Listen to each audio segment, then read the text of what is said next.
Selamat siang, salam sejahtera bagi kita semua. Juga Ibu Dewi Sari Sumitro selaku dosen pengampu mata kuliah Bahasa Indonesia. Semoga kita semua dalam keadaan sehat dan walafiat. Perkenalkan, nama saya Maria Jeni Sindianuida dengan NIM 2021-050-245. Hari ini izinkan saya membagikan materi presentasi saya tentang keterampilan membaca. Di sini yang pertama, saya akan memberikan latar belakang keterampilan membaca.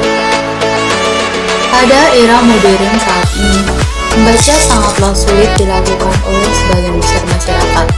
Bukan tidak adanya fasilitas yang memadai, tetapi kesadaran dari masyarakat itu sendiri yang kurang. Padahal, perlu kita ketahui bahwa membaca adalah salah satu keterampilan yang sangat baik untuk mengembangkan ilmu pengetahuan. Dan perlu kita ketahui juga, keterampilan membaca adalah hal penting dalam kehidupan. Dengan membaca, kita dapat mengetahui lebih banyak kata-kata sulit yang dapat kita praktekkan di kehidupan nyata. Bahkan, pelajar dituntut untuk bisa membaca, dikarenakan tanpa membaca, kita tidak akan pernah belajar tentang sesuatu. Berikutnya ada rumusan masalah yang mengacu pada pembahasan. Yang pertama, apa pengertian keterampilan membaca? Yang kedua, apa tujuan dari membaca?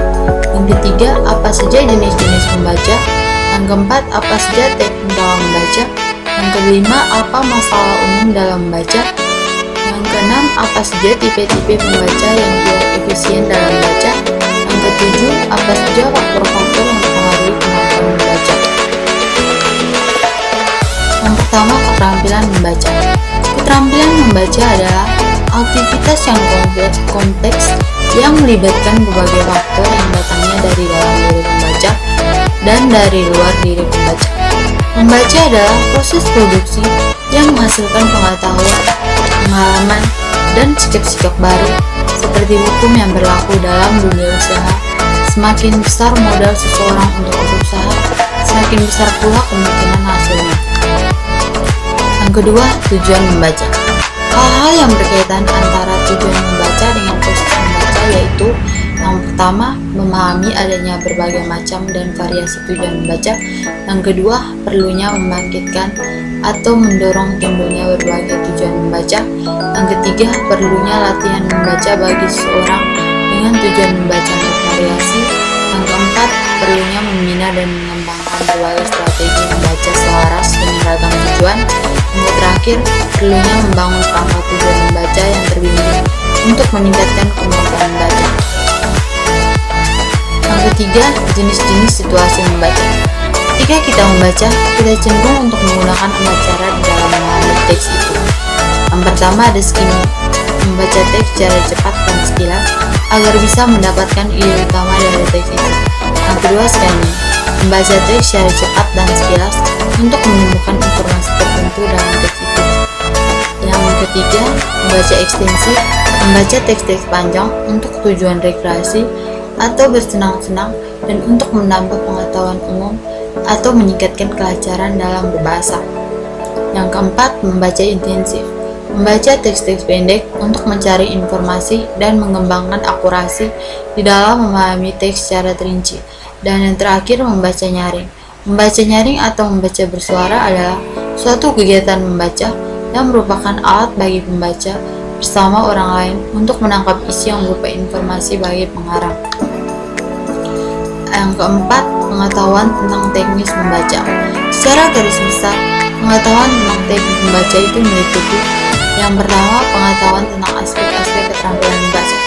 Dalam pengetahuan tentang aspek-aspek keterampilan membaca, ada 5 keterampilan membaca. Yang pertama, keterampilan mengenali kata. Yang kedua, keterampilan mengenali tanda baca. Yang ketiga, keterampilan memahami makna surat, yaitu seperti keterampilan memahami makna kata, frase, kalimat, paragraf, subbab, dan lain-lain. Dan yang keempat, keterampilan membaca kritis. Kelima, kemampuan membaca kreatif. Dan yang kedua ada pengetahuan tentang teknik membaca cepat. Yang ketiga, pengetahuan tentang membaca telah ilmiah. Yang kelima, masalah umum dalam membaca. Ada beberapa masalah dan hambatan yang umum terjadi pada setiap orang. Masalah tersebut antara lain: yang pertama, rendahnya tingkat kecepatan membaca. Masalah kecepatan membaca ini menjadi hambatan karena pada umumnya orang tidak ambil pusing dengan kebiasaan membacanya, termasuk cara membaca yang buruk, kemampuan membaca yang buruk, atau dalam arti rendahnya kecepatan membaca jelas sangat mengganggu orang-orang yang sehari-harinya memang bergelut dengan buku. Yang kedua, minimnya pemahaman yang diperoleh. Tingkat pemahaman terhadap bacaan juga salah satu indikator keefektifan membaca seorang. Minimnya tingkat pemahaman ini menjadi masalah karena ada kecenderungan anggapan bahwa semakin lambat cara membaca seorang, semakin tinggi pula pemahamannya. Yang ketiga, kurangnya minat baca. Masalah yang menjadi hambatan membaca adalah kurangnya minat membaca. Faktor yang melatar belakangi hal ini adalah kebiasaan karena buku-buku yang dibaca atau kurang sesuainya bahan bacaan yang tersedia dengan minat yang dimiliki. Dan yang keempat, minimnya pengetahuan tentang cara membaca yang cepat dan efektif. Pengetahuan tentang cara membaca yang efektif tampaknya juga merupakan faktor yang tak kalah pentingnya sebagai masalah dalam membaca. Secara teoritis, seorang pembaca yang lambat pada hakikatnya bukanlah pembaca yang bodoh, tetapi mungkin ia hanyalah seorang pembaca yang tidak efisien. Yang keenam, tipe-tipe pembaca yang tidak efisien. Tipe-tipe pembaca yang tidak efisien diantaranya yaitu: yang pertama, membaca dengan memfokalkan apa yang dibacanya. Banyak orang yang melakukan cara membacanya dengan menghafalkan apa yang dibacanya, kata demi kata dengan bantuan alat-alat ucap atau mulut. Dengan kata lain, kecepatan membaca disamakan dengan kecepatan berbicara. Yang kedua, membaca sambil bergerak. Yang dimaksud dengan tipe membaca bergerak ialah seorang pembaca yang dalam perbuatan membacanya diikuti oleh gerak-gerik sebagian anggota badan, baik disengaja maupun tidak. Membaca sambil tiduran atau berbaring. Ada sebagian orang yang membaca nikmat bila membaca sambil tiduran. Cara membaca ini jelas merupakan kebiasaan membaca yang jelek, terutama ditinjau dari segi kesehatan mata. Dengan membaca sambil tiduran, mata dipaksa bekerja lebih keras. Kelelahan mata adalah efek langsung dari membaca seperti itu. Dan yang terakhir, membaca tidak konsentrasi. Ini juga salah satu kelemahan dari beberapa orang pembaca. Terkadang tampak secara jelas secara fisik seseorang sedang membaca, tetapi kenyataannya hanya pada awal-awal baris saja ia membacanya. Setelah itu, ia berhayal di luar konteks apa yang dibacanya. Dan ini biasanya telah membudaya di kalangan kita. Baru setelah sadar kembali, diteruskannya kegiatan membacanya. Hal inilah yang dimaksud dengan tipe pembaca yang tidak berkonsentrasi. Yang ketujuh, faktor-faktor yang mempengaruhi kemampuan membaca. Faktor yang mempengaruhi kemampuan membaca menurut Lam dan Arnold dalam paribarannya. Yang pertama, faktor fisiologis. Faktor fisiologis mencakup kesehatan fisik, pertimbangan neurologis, dan jenis kelamin. Kelelahan juga merupakan kondisi yang tidak menguntungkan bagi anak untuk belajar, khususnya belajar membaca. Yang kedua, faktor inteligensi.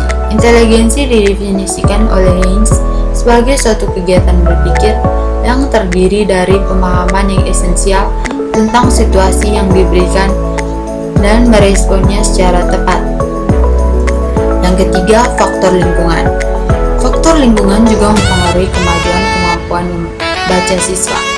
Yang pertama, latar belakang dan pengalaman siswa di rumah. Lingkungan dapat membentuk pribadi, sikap, nilai, dan kemampuan bahasa anak. Kondisi di rumah mempengaruhi pribadi dan penyesuaian diri anak dalam masyarakat. Anak yang tinggal di dalam rumah tangga yang harmonis, rumah yang penuh dengan cinta kasih, orang tua yang memahami anak-anaknya dan mempersiapkan mereka dengan rasa harga diri yang tinggi, tidak akan menemukan kendala yang berarti dalam membaca. Orang tua yang gemar membaca, memiliki koleksi buku, menghargai membaca dan senang membacakan cerita kepada anak-anak mereka. Umumnya menghasilkan anak yang senang membaca. Orang tua yang mempunyai minat yang besar terhadap kegiatan sekolah di mana anak-anak mereka belajar dapat memacu sikap positif anak terhadap belajar, khususnya belajar membaca.